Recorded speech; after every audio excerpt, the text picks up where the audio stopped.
orbite. Mais depuis lors, de l'eau a coulé sous les ponts. Des hommes nouveaux se sont succédés au sommet de l'État. Aussi long que fut le règne de Mathieu Kérékou, les Béninois ont opéré un choix nouveau. Yahi Boni, le banquier émérite, le chantre du changement, espoir de toute une population, l'homme qui tient ses promesses. Voilà la question au cœur de ce numéro d'Adi Vrai, une émission bilan sur la première année du mandat de Yahi Boni. Sans langue de bois, quelques Béninois apprécient. Un an.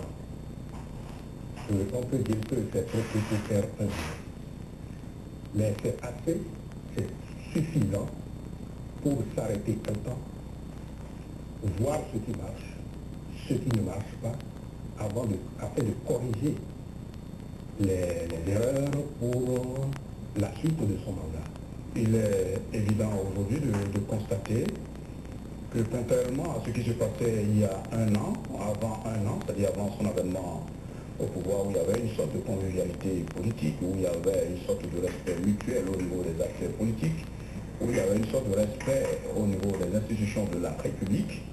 Aujourd'hui, le constat est clair, l'évidence est là, il y a une sorte de crispation au niveau des acteurs politiques, au niveau des institutions de la République, et je n'en veux pour preuve, pour la plupart des cas, où le président de la République, de maître, avait voulu demander même, ou sinon il a demandé carrément la démission d'un député à l'Assemblée nationale.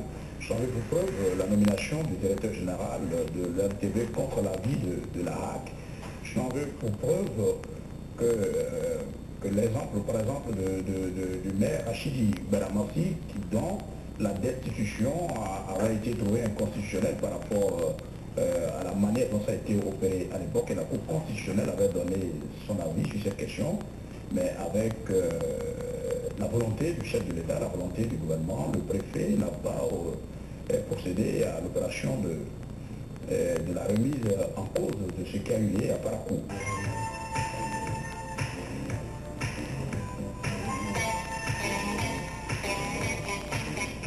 Lorsqu'on est porté à la victoire par plus de 74% de la population, il est évident que la pression est forte, bien plus forte qu'on ne l'imagine. Une pression qui peut amener à jouer dans l'emporte-pièce. Je ne vous cache pas que j'ai fait campagne pour Yahi Boni.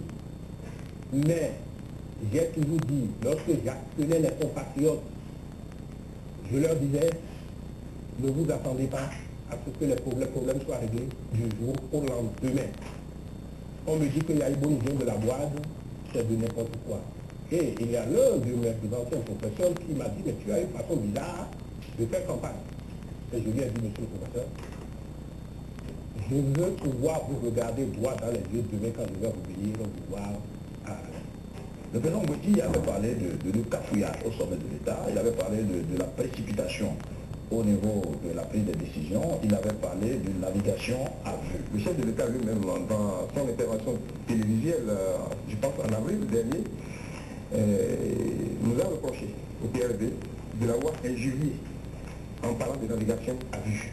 Mais le paradoxe a été que lui-même, en parlant, non seulement il s'est contredit, mais il a démontré qu'il faisait de la navigation à vue. Il y a à peine 2 semaines qu'un des ministres a dit qu'ils attendent un certain nombre d'éléments venant de la Banque mondiale monétaire pour aboutir finalement au programme de gouvernement. Quand on prend l'histoire des turbines à gaz, où il a dit au peuple que dans le souci, disons, d'amoindrir ou de réduire ou de supprimer le délestage électrique actuellement en cours, qu'il a fait commander des turbines à gaz. Il pensait que cela pouvait être livré en l'espace de 3 mois. Lui-même l'a dit.